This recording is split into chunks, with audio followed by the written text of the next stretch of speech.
நம்பிக்கை நம்பிக்கை நம்பிக்கை நம்பிக்கை இல்லாமல் நாளை இல்லை.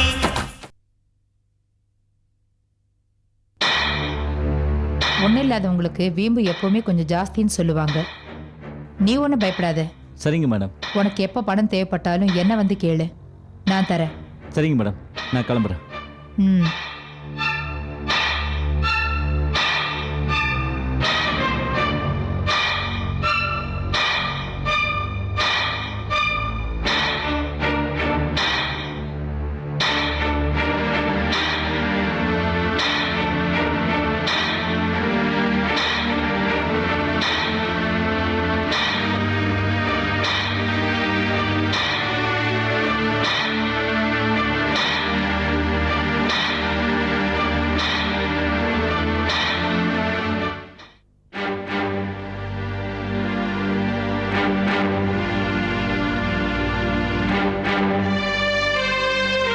விடுமா, உன் மேல எந்த தப்பும் கிடையாது.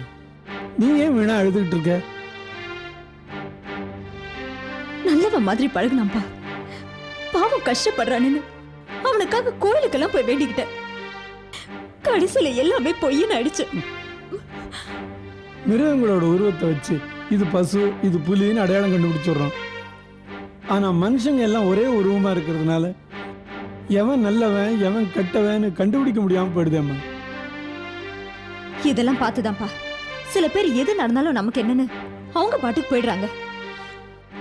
இவன மாதிரி ஆளுங்களால நல்லவங்களை கூட நம்ப முடியாம போயிடுதுப்பா.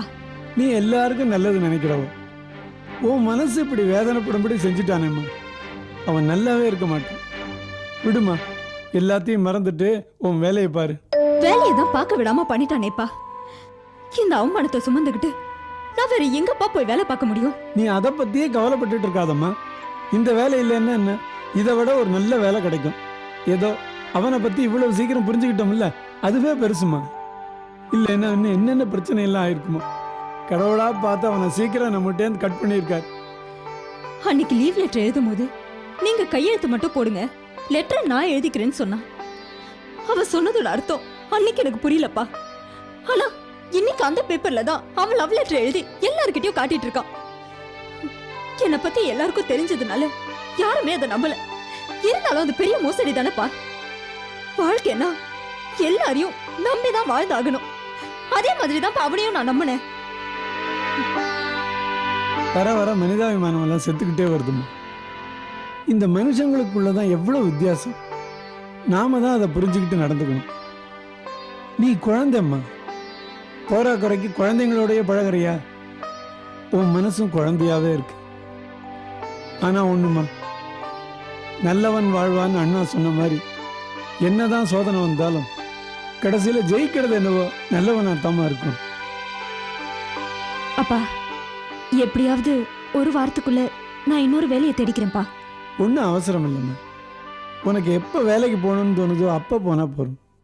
ஏன் ஜெயந்தி, உன் ஃப்ரெண்டு நந்தினியை பார்த்து எனக்கு ஒரு வேலை கேட்டு பார்க்கலாமா?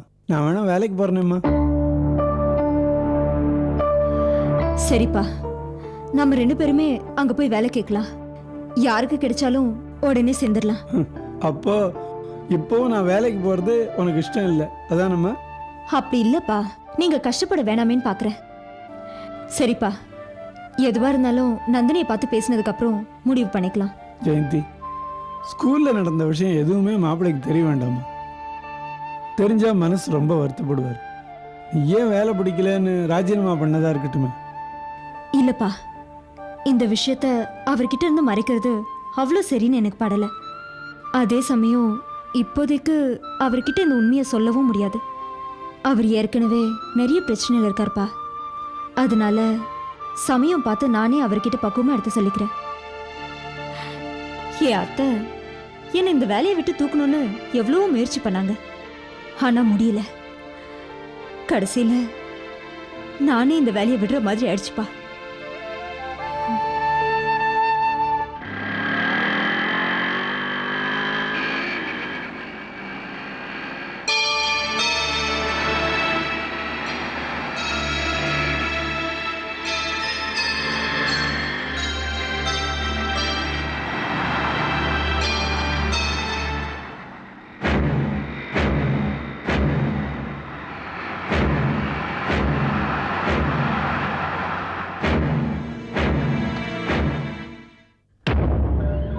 வணக்கம்மா. ம் என்ன ராமையா நடந்து போயிட்டு இருக்க? நான் எப்பவும் நடந்து போகிறவன் தான்மா. எப்பவும் காரில் போகிறவங்க நடந்து போனால் தான் அதிசயம். கவலைப்படாத ராமையா, இந்த சிந்தாமணி கடைசி வரைக்கும் கார்ல தான் போவா. ஆமா, நீ எங்க எப்படி? உன் பொண்ணுக்கு வேலை தேடி போறியா? இருந்த வேலையும் போயிடுச்சுல்ல? ஜெயந்திக்கு வேலை போனது உங்களுக்கு எப்படிம்மா தெரியும்? அந்த வேலையை போக வச்சதே நான் தானே. என்னம்மா சொல்கிறீங்க? ராமையா, நான் பாம்பு மாதிரி. என்னை யாராவது அடிச்சா அவங்கள நான் ஞாபகம் வச்சுக்கிட்டே இருப்பேன். சமயம் பார்த்து போட்டு தள்ளிடுவேன். அன்னைக்கு ஒரு நாள் உன் பொண்ணு வேலை செய்கிற ஸ்கூலோட பிரின்சிபல் முன்னாடி நான் அவமானப்பட்டேன். எல்லா இடத்துலையும் உங்க செல்வாக்கு செல்லாத அத்தைன்னு உன் பொண்ணு என்னை கேலி செஞ்சா. செல்வாக்கு செல்லாத இடத்துலையும் நான் நினைச்சதை சாதிச்சிடுவேன். உன் பொண்ணை வேலை விட்டு தூக்கணும்னு நினைச்சேன், தூக்கிட்டேன். ஒருத்தருக்கு வேலை வாங்கி கொடுக்கறது புண்ணியம், செய்யற வேலையிலேருந்து எடுக்கிறது பாவம். அந்த பாவ காரியத்தை நீங்க ஏமா செஞ்சீங்க? ராமையா, பாவம் புண்ணியம் எல்லாம் எனக்கு தெரியாது. நாட்டோட எல்லையில நின்று எதிரிகளை சுட்டு தள்ளுறோமே, அது பாவமா? அது மாதிரி தான் இதுவும். எதிரிகளை ஜெயிக்கணும், நான் நினைச்சதை அடையணும். இதுதான் என்னோட தாரக மந்திரம். அம்மா, ஜெயந்தி உங்க மருமக, அவளையே எதிரியா நினைக்கிறீங்க? சிந்தாமணிய மாமியார்னு ஜெயந்தி வேணா பெருமையா சொல்லிக்கலாம். ஆனா ஜெயந்தி ஏன் மருமக நான் சொல்லிக்க அவளுக்கு என்ன தகுதி இருக்கு? அன்னைக்கு லேடிஸ் கிளப்புக்கு வேற வந்துட்டா. அதுவே எனக்கு ரொம்ப அசிங்கமா போச்சு. ஜெயந்தி தான் என் மருமகன்னு நீங்க பெருமையா சொல்லிக்கிற காலம் நிச்சயம் வருமா? ஏன் உன் பொண்ணு மந்திரியாக போறாளா? கடவுள் சித்தம் அப்படி இருந்தா யாரும் எந்த நிலைமைக்கும் வரலாம். இமயமலை உச்சிக்கே ஏறினாலும் எடுத்து வைக்கிற முதல் அடி பூமியிலிருந்து தான் ஆரம்பிக்குது. உங்கள மாதிரி ஆளுங்களுக்கெல்லாம் பேச்சு நல்லா மாட்டிக்கிச்சியா? நல்லா பேசுறீங்க, ஆனா நல்லா வாழ தெரியலையே. மற்றவங்க மனசு புண்படுற மாதிரி எங்களுக்கு பேச தெரியாதுமா. அன்னைக்கு நானும் ஜெயந்தியும் உங்க வீட்டுக்கு வந்தப்போ எங்களை எப்படியெல்லாம் பேசி மனசை புண்படுத்தினீங்க. அதுக்கப்புறம் நாங்கள் 2 பேரும் அதை நினைச்சு வருத்தப்படாத நாளே இல்லைம்மா. ஏற்கனவே பாவம் மாப்பிள்ளை கம்பெனி எரிஞ்சு போச்சு, அதை நினைச்சு நொந்துட்டு இருக்கோம். இதுல வேற உங்க பேச்சு எங்களை ரொம்ப நோக்கடிச்சிருச்சுமா. சூரியன் பக்கத்துல போனா சுடத்தான் செய்யும் ராமையா. என்னையே நீயும் உன் பொண்ணு சேர்ந்து சீண்டி பாக்குறீங்க. நான் எவ்வளவு பெரிய ஆளு, என்னை எதிர்த்து உங்களால நிக்க முடியுமா? 110 மாடி கட்டடமே 10 நிமிஷத்துல தவிடுபடி ஆயிடுச்சு. வாழ்க்கையும் அந்த மாதிரி தான்மா, எதுவுமே நிரந்தரம் இல்லை.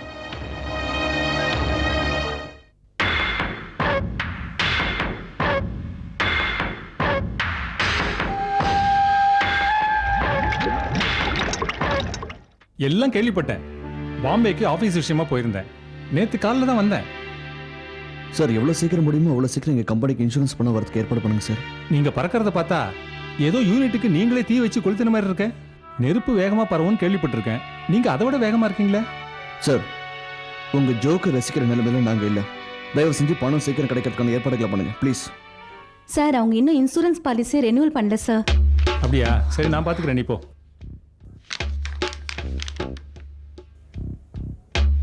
என்னங்க வசந்த், இன்சூரன்ஸ் பாலிசி ரெனியூவலே பண்ணலையே? உங்க பாலிசி காலாவதி ஆயிடுச்சு. சார், விளையாடுங்க. கரெக்டாக செக் பண்ணி பாருங்க. வேற யார் பாலிசியோ பார்த்து எங்க பாலிசியும் தப்பா பேசிட்டு இருக்கீங்க. பாருங்க சார், நீங்களே பாருங்க. இந்த வருஷம் பாலிசியை ரெனியூ பண்ணாதனால அது முடிவுக்கு வந்துடுச்சு. நான் தானே சார் செக்ல கையெழுத்து போட்டேன். கையெழுத்து போட்டீங்க, சரி. அதை நீங்க அனுப்பிச்சு வச்சீங்களா? என்ன வசந்த் இது? நல்லா ஞாபகப்படுத்தி பாரு. அம்மா, நான் தான் கையெழுத்து போட்டேன். ஆறுமுகம் ஏன் முன்னாடி தான் ஆஃபீஸ் பாய்கிட்ட கொடுத்து விட்டாரு. சார், எதுக்கும் கரெக்டாக செக் பண்ணி பாருங்க சார். சார், இங்க எல்லாமே கம்ப்யூட்டரைஸ்டு சார். தப்பு நடக்க வாய்ப்பே இல்லை. அப்படியே எங்க சைடு தப்பு நடந்திருந்தாலும் நீங்க அனுப்பிச்ச செக் என்ட்ரி ஆயிருக்கணுமே. ஆகலையே, செக்கே வரல சார்.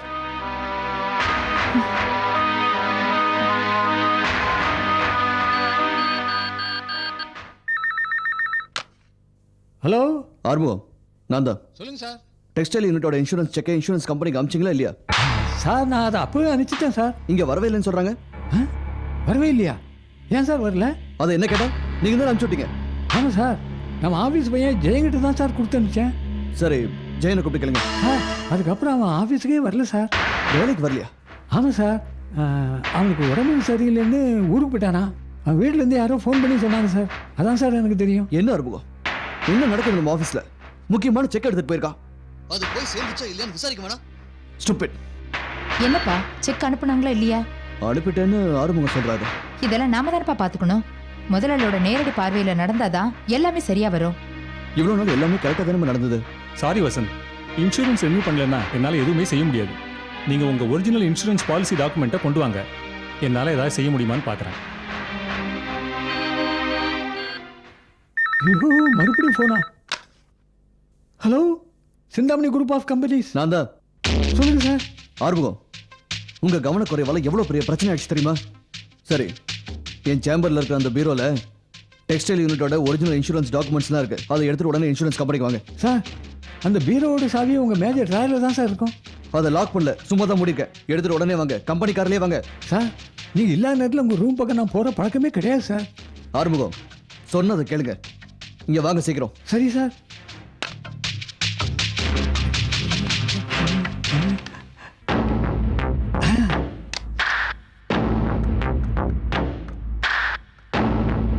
ஹலோ, நந்தினி மேடமா?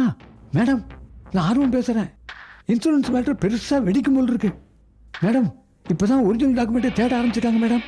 சரி மேடம், இது விஷயமா நான் அப்புறமா ஃபோன் பண்றேன். வச்சிடுறேன் மேடம்.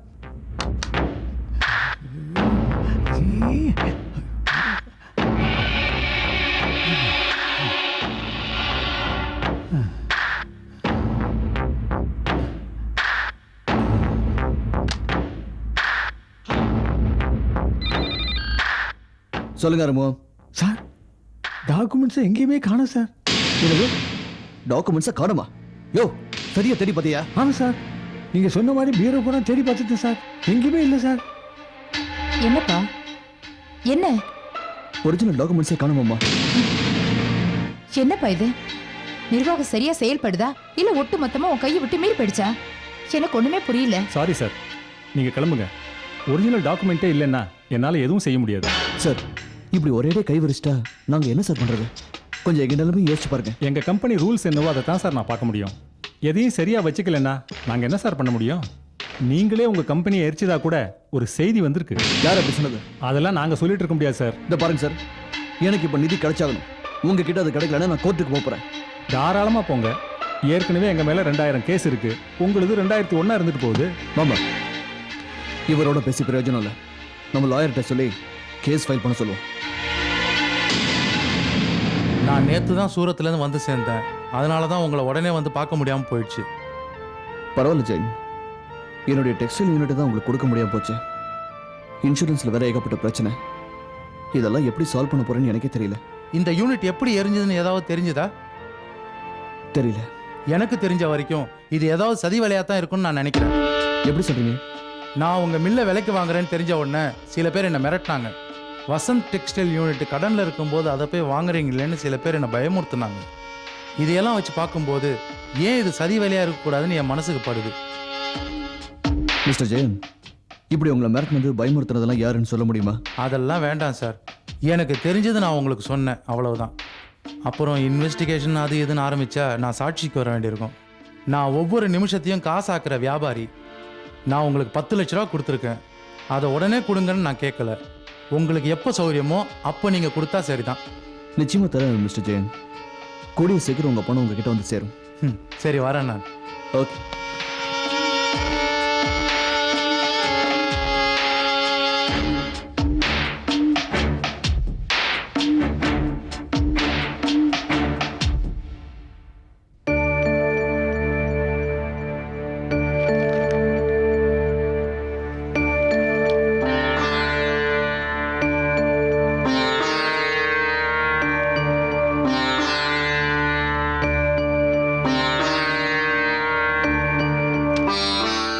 என்னம்மா, நேத்தையிலேருந்து இந்த அப்ளிகேஷனை ஃபில்அப் பண்ணிட்டு இருக்க, இன்னும் முடியலையா? இது வேற கம்பெனிக்குப்பா. நீ கஷ்டப்பட்டு ஒவ்வொரு வேலையாக தேடிக்கிற. உங்கள் மாமியார் ஈஸியாக கெடுக்கிற. என்னப்பா சொல்றீங்க? உன் மாமியார் பார்த்தம்மா. அவங்கள பாத்தீங்களா? அவரை பார்க்கறதுக்காக வீட்டுக்கு போயிருந்தீங்களாப்பா? நான் போகலம்மா. வீட்டில் எல்லாருக்கும் பிரச்சனைக்கு மேலே பிரச்சனை வருது. ஒரு நட குலதெய்வம் கோயிலுக்கு போய் வேண்டிட்டு வரலான்னு கும்பிட போனேன். கோவிலுக்கு போயிட்டு வர வழியில் ரோட்டில் சிந்தாமணி அம்மா என்னை பார்த்தாங்க. அவங்களே காரை நிறுத்தி இறங்கி வந்து பேசினாங்க. அப்போவே எனக்கு சந்தேகம், இந்த அம்மா யாருக்காகவும் இறங்கி வரமாட்டாங்களேன்னு. என்னப்பா சொன்னாங்க? நான் வேலைக்கு போகலன்னு அவங்களுக்கு தெரியுமா? உன் வேலையை கெடுத்தது அவங்க தானேம்மா. அவங்களா? என்னப்பா சொல்றீங்க? அந்த பூபதி வேற யாரும் இல்லைம்மா, அந்த சிந்தாமணி அம்மா அனுப்பின ஆள் தான். அவங்க எதுக்கு பூபதி அனுப்பணும்? நேரடியாக உன் பிரின்சிபால்கிட்ட வந்து பேசி பார்த்துருக்காங்க. உன்னை வேலையை விட்டு தூக்க முடியல. நீ சொன்னியாமே அத்தையே உங்கள் செல்வாக்கு எல்லா இடத்துலையும் செல்லாதுன்னு, அதை மனசில் வச்சுக்கிட்டு குறுக்கு வழியில் போய் காரியத்தை சாதிச்சிருக்காங்க. என்னப்பா அது? இப்படி ஒரு பொம்பளை இருப்பாங்களா? சீதாதேவி வாழ்ந்த காலத்தில் தான் சூர்பனகையும் வாழ்ந்தா. கதாசிரியர்கள் ஹீரோ கேரக்டர் படைக்கும்போது அதுக்கு போட்டியாக வில்லனையும் படைச்சிருவாங்க. அந்த மாதிரி தான் கடவுள் நல்லவங்களை படைக்கும்போது சிந்தாமணி அம்மா மாதிரி சில பேரையும் படைச்சிடுறாரு. என்னம்மா பண்ண முடியும்? அப்பா, அவரே பாவம் பல பிரச்சனைகள் இருக்காரு. அவருக்கு ஏதாவது உதவி பண்ணுவோன்னு இல்லாம எப்படி எனக்கு கெடுக்கிறதுலே குறியா இருக்காங்களேப்பா. தன் கம்பெனி எரிஞ்சு போனதை பற்றி கூட அந்த அம்மா கவலைப்பட்டதா தெரியலம்மா. அடுத்தவங்க வயிறை எரிய வைக்கிறதுலையே குறியா இருக்காங்க. இதில் சிந்தாமணி அம்மாவுக்கு என்ன சந்தோஷம்னே எனக்கு புரியலம்மா.